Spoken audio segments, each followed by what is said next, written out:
Hello, lovely people. As you can see, I'm somewhere different today, and I've got someone new. My goodness. Hello, who are you? Well, Jessica, I'm glad you asked because I am Jem and I have a YouTube channel called Wheels No Heels. I would call myself a disability lifestyle vlogger.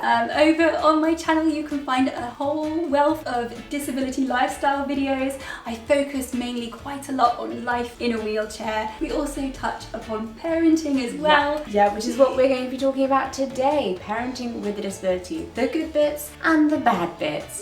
But first of all, I have to say, of course, you've got to go and follow Jen on Instagram because she makes the most amazing reel. In the description down below, all of the links are there. Do go and follow. And we've also made a second part to this video, which is kind of like a little interview. Yes, by Jen. your journey. On my journey to parenting, where we also touched on Jen's story as well, which you can find linked in the description too. You know what? You're gonna get stuck in a rabbit hole, so make some snacks because you might be here for a while. First off, let's talk parenting. So for those of you who don't know, I am the mother to a lovely little 14-year-old boy. No, 14-year-old. Oh my god.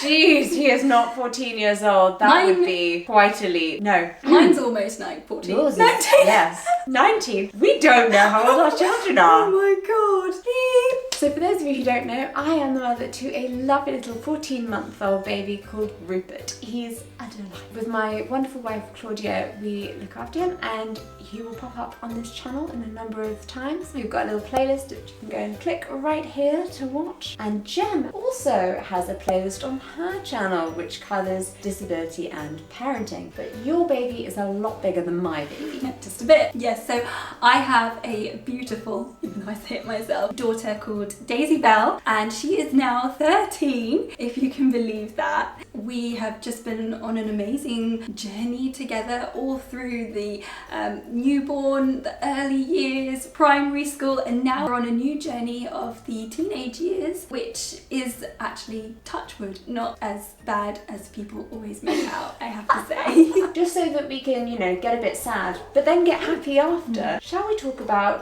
the bad stuff? The worst parts.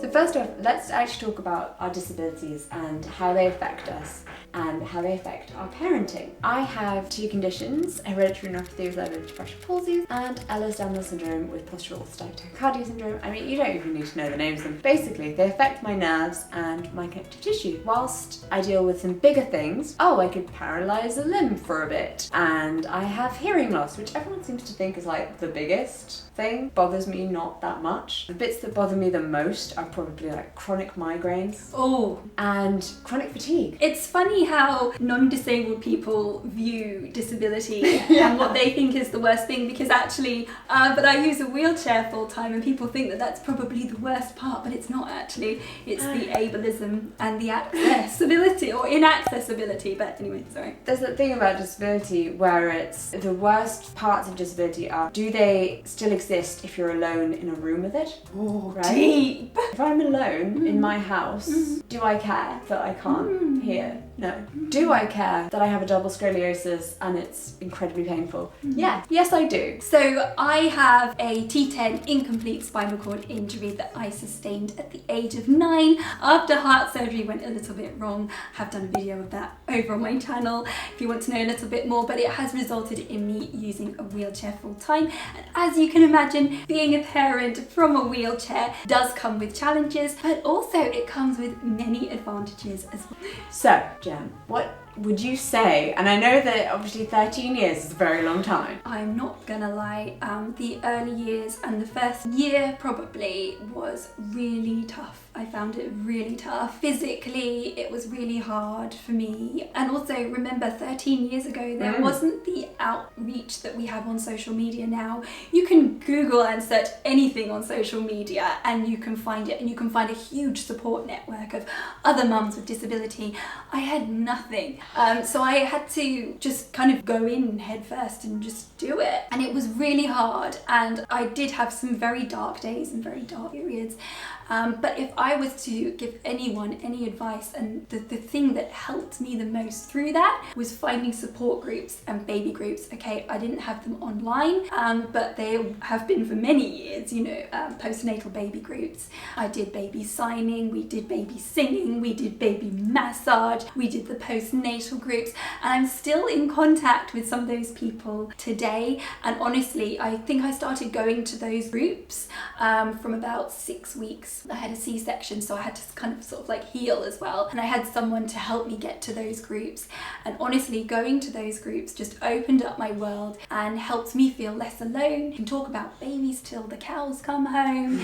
You can talk about pooey nappies all you want. There's always something to talk about. Always. That's the thing. Joy. That is the thing as well with being a parent. Even if you are a little bit shy or you do struggle in sort of like social setting, you have got that security of a baby with you. It's a great conversation starter, isn't it? Yeah. Rather than talking about the wheelchair, which most people tend to do, it's all about the baby. So why don't you tell us about your dark eruption? Does that sound a bit too dark using that language? No. Yeah, the kind of worst part was Rupert was 3 months old, and I very much, as we talked about in your video, very much pushed after he was born to be there for him and for Claudia, and to like do everything to help them, to be as absolutely helpful as I could be. That's not great. Like, there's a reason why we split our house chores the way we do. Claudia is able-bodied and I am not. And it got me. And at the 3-month mark, incredible back pain that I'd been having just got to a point where I couldn't move anymore. And in fact, the year before, I'd had an incident with my back where the back pain had got to an extent that I couldn't move my legs anymore, and I couldn't go to the toilet, which is obviously a bit of a problem. Because you couldn't get to the toilet, or because you couldn't physically? I just couldn't go to the loo. And the second time, when Rupert was 3 months old, this started to happen again, and I was, oh no. But I didn't want to be a burden, which is so dumb. So dumb. I didn't want to be a burden with this ever-increasing back pain. So I just didn't really say anything to Claudia. Yeah, I can see your face. Like, oh. So I just hid my pain and just kind of like crushed it down. Hid it from myself even. I was like, it's fine. And it got worse and worse and worse. And then one morning I was like, I can't actually get up. Oh, bum. And had to go to A&E again. Whoops. Got told that I probably wouldn't be able to walk for about 3 weeks. It's okay, it's just part of my nerve condition apparently. And then me being immobile meant that Claudia needed to help me, so then she hurt her back. So there were 2 of us pretty much out for the count for a good solid like 3 days. 3-4 days. Did you have help? While we had this newborn. And we were in between having a carer for me. Oh my god. Yeah. So we just had to like call on our friends. And they were amazing and jumped in. I think the best thing was seeing our child-free friends who were very much like, yeah, we don't ever intend to have kids. No, we're good. Come over and just be like, yeah, we can help with this baby. Do we do with it? I wouldn't have a clue before I had a baby, like how to deal with a baby. And I was like, I love you guys so much that you come and you're just like, I don't know what to do, but I'll do it. Oh no. That's a sign of a good friendship. So that was definitely the darkest point. And I think it was the darkest point for Claudia and I. The pain can be worse than the actual physical outcome of the situation. The inability to do things was not the issue, because I could have learned just to do new stuff. Yeah. Like when I was a teenager, I paralysed both my arms for 1.5 years. And I just learned to do new stuff. I just learned new ways of doing things. And because they didn't hurt, so it was fine. But because this was so painful, it was something like, but it got better. It took those 3 weeks where I was able to kind of get downstairs, be able to move around a bit more, and it is something that I do worry about happening again. And I get asked that a lot, like, how do you cope when you have a bad migraine and Rupert needs something? And I'm like, I just do. Yeah. You just do. Yeah. Like, you'd be shocked at the things I have done with a horrendous migraine, because it is what it is. Yeah, I think I've been in similar situations where I've either had some sort of bug or flu. I don't know if you remember was it sort of like 2009, 2010, I think swine flu was going around. Oh gosh. And I had this horrendous type swine flu, could hardly get out of bed thing. I felt horrendous, temperature, you name it. But I had a 10-month-old and I had a husband who was working full time. Oof. Jessica, it was dark. Yeah. But you're right, you do. You pull on through. As the Queen says, this too shall pass. It did, but you do. You just have to, because that little life depends on you. And yeah. Two of the areas that I found harder to deal with when it comes to having a baby is firstly equipment and working out how to just the stuff for one thing, because as a disabled person we come with more stuff, just the way it works, it's how it is, and the expense of it, and also people's reactions / just not feeling like you're the intended person who was meant to be there. The inaccessibility, showing up to a baby class and being like, oh, it's up the stairs, is it? Oh, brilliant, great. Did you experience those? So I had 4 buggies before I found the right one. Wow. Because either they were too big and bulky and wouldn't fit in the car with my wheelchair, or they were too small and flimsy. And then I found one that folded down all in one, so you didn't have to take the cot bit off. A Bugaboo B it was, and it was nice, and it went in with my wheelchair when I was pushing at the same time. So that was a huge expense, going through 3 or 4 buggies for sure. And I also felt like to make things easier for us and more accessible for us, we tend to have the most expensive one. Like the Maxi Cozy car seat with the Isofix was the only one of its kind at the time, 13 years ago, where you could just pull it out and plonk it in, whereas quite a lot of them you had to put the belt in. I have a car seat that does a 360 swivel. I was just about to say, yeah, highly recommend the swivel one. Oh my god, all the way. I highly recommend it for everyone. Oh my god, it's so, yeah. However, your back is worth it. You only get one. You've got problems already. Yeah, we have a great anymore. spine. To explain what that means, for people who haven't done baby car seats before, a baby car seat goes backwards in a car, so your baby's looking back out of the car, and you can either attempt to get your child in the car, right, like trying to get yourself in, get your arm over the car seat and wrestle your child in this car seat and then strap them in safely, or from doing that from a wheelchair as well.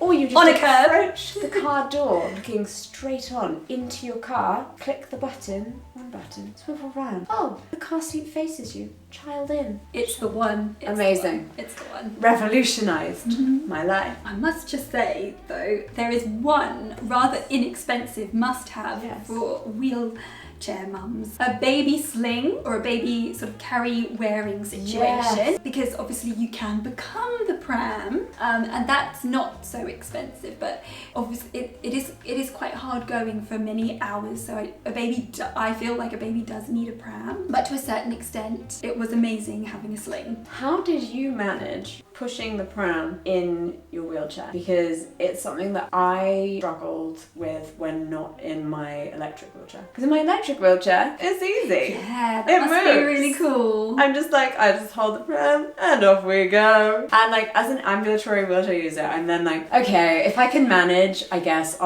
we'll use the buggy as my walking frame. Yeah, this is what's harder here, walking or pushing? Yeah, what is harder in my life right now? So in answer to your question, I held onto the buggy and someone would push me. I didn't even know some of these products existed back when Daisy was little, but some people have a smart drive, which is, if you don't know what a smart drive is, it's like a little wheel that sits under your wheelchair, attaches to the axle, and it just pushes you along nicely. Jessica's face. It's amazing. I'm actually in the process of trying to get one. And you have like a smart watch and you just tap it like that and then off you go. So a smart drive at the time would have been amazing. Those products did exist back then, but I didn't know about them because there wasn't this wonderful community of lovely people like we have here. Yeah. I have the Cybex e-Priam, which is my buggy is basically like an electric bike. so it has its Need to see own, this. I yeah, think I've seen it has this. its own battery. It's wonderful. Yeah. So it takes just a tiny bit of pushing and magnifies it. Wow. So if I'm pushing it around the park and it were going up a hill, it takes just a tiny bit of my pressure and it just glides up. I barely need to put pressure on it. That's amazing. And even more importantly, when going down a hill, it holds the weight, which is great for me because I dislocate really easily. So rather than as we're going down the hill, I'm like, oh no, my arm's popping out. It doesn't. The buggy holds itself. You know what, Jessica? This sounds very expensive. Yeah. And the smart drive is really expensive as well. Yeah, this is why we're in the worst category.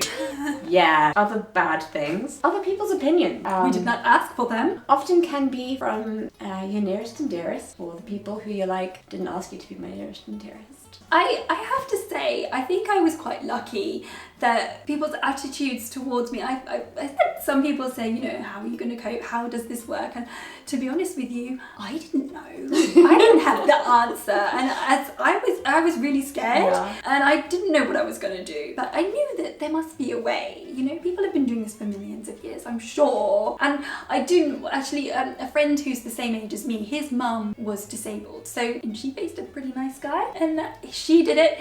So I saw it and I knew it was possible. So I was quite lucky in that respect. I think my doubts came from myself quite a lot, but I knew I had a lot of great people around me. I find one of the strangest experiences that I have with strangers is to do with sign language. Yeah. Because I use sign language with Rupert, people often assume that it's baby sign language that I am just doing with him specifically because he is a baby. They're like, oh, that's so lovely, that's adorable, you're doing that so that he can talk. So he signs a number of things back. We were at the pub the other day and he pointed at a dog and was like, oh, it's a dog, it's a dog, it's a dog, it's a dog. And the lady was like, oh, he does baby signs, oh. And I was like, oh no, he just does BSL with me because I'm his mother and I'm deaf, so we sign at home. And she was like, oh. Hashtag Abel's weird. And you're just like, what is this intense awkwardness? Like, it's still cute. Like, it's still an adorable baby saying a cute word. Like, just that disability and uncomfortableness. oh no, I put around. disability into it. And it's really great now because he's started to have things that he really is like strongly this, like I want this, I must see this, and strong desires, and we're able to go, oh, that's what he wants. It's really helpful and wonderful. And I think we've now strayed into the best things about being a disabled parent. And there are so many wonderful things that I think outweigh any of those negative things. As disabled parents, we have a very unique bond. We spend very unique time